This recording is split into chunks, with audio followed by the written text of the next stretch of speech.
Zee 24 तास एक पाऊल पुढे।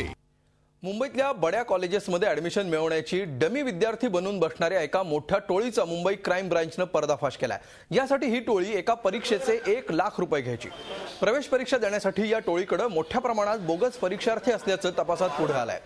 MBA, CAT, GMIT त्याचबरोबर परीक्षेमध्ये 75 बोगस विद्यार्थ्यांनी बसवलेले होते। विशेष म्हणजे ही टोळी बोगस कॉलेज ID, आधार कार्ड, पॅन कार्ड बनवायची।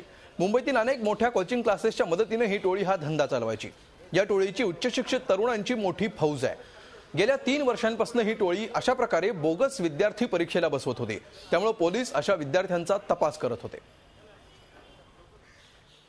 गुन्हा दाखल केल्यानंतर आतापर्यंत 6 लोकांना अटक केली आहे। त्याची नावे हनुमंत सिंग गुजर आणि सुग्रीव सिंग गुजर हे दोन्ही भाऊ आहेत, बीटेक आहेत दोन्ही।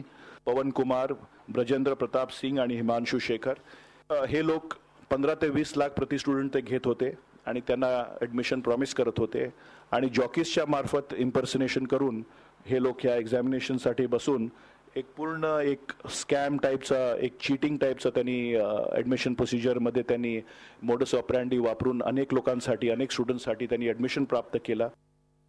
झी 24 तास एक पाऊल पुढे।